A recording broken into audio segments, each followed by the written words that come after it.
Екінші кездесуде Теміртау хоккейшілері Рудный хоккейшілерінің алдыңғы қатарға шығуына жол бермеді. Алғашқы 20 минуттың 3-ші минутында есеп ашылды. Владимир Волков және Никита Незнамовтың көмегімен Александр Писарев қарсылас команданың қақпасына біраз шайба бағыттады. Небәрі 3 минуттан соң Павел Зилиннің көмегімен Горняк командасы есеп көрсеткішін теңестірді. Алайда Дмитрий Максимовтың шәкірттері бұл шайба үшін еш алаңдаған жоқ. Керісінше 2 есе жылдамдықпен Теміртау спортшылары қарсы шабуылдар жасап, 2 шайба соғып үлгерді. Бірінші голда Александр Буяльский ерекшеленіп, кейін Александр Катковтың көмегімен Александр Ананичев гол салды. Алғашқы үзіліске командалар 3-1 есебімен шықты. Екінші кезеңде қонақтары есепті теңестіруге тырысып, Богдан Беглаконскийдің қақпасына тағы бір допты жіберді. Бұл жерде Вячеслав Каравдин ерекшеленді. Осыдан кейін ойын тең дәрежеде өтті. 30 минут шамасында командалар нәтижесіз ойын көрсетті. Бірақ ойынның 37-ші минутында Теміртау командасы Горняк командасының қақпасына 4-ші шайбаны соқты. Голды Андрей Мещеряков Александр Писаревтің көмегімен орындады. Екінші кезеңнен кейін 4-2 есебімен Теміртау командасы тағы да алға шықты. Ойынның қорытынды 3-ші кезеңі тартысты өтті. Екі команданың тарапынан қарсы шабуылдар жиілеп, Кирилл Двуреченскийдің командасынан Роман Ахраменков ерекшеленді. Вадим Зеленков Теміртаудың бос қақпасына кезекті 3-ші шайбаны соқты. Бұл уақытта қарсылас команда қақпашының орнына 6-шы ойыншыны жіберген болатын. Ойын қорытындысы 5-3 есебімен Теміртау командасы жеңіске жетті.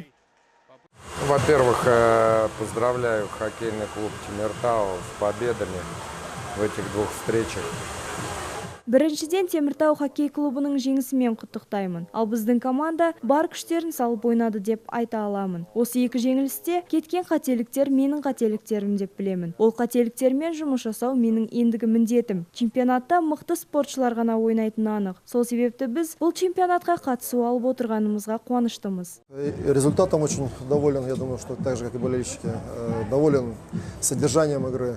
Ойын нәтижесі қуантарлықтай болды. Қарсыластарымыз үшін қиын болды деп ойлаймын. Олар да өздерінің мықтылықтарын көрсетті. Бірінші ойын сабырлы өтті. Ал бүгін біраз қателіктер жіберілсе де, жеңіс біздің еншімізде болды. Спортшылар сабырлы бола білді және жаттықтырушылардың тарапынан орындаудың арқасында жеңіске жетті деп ойлаймын. Хорошо сыграли, взяли 6 очков.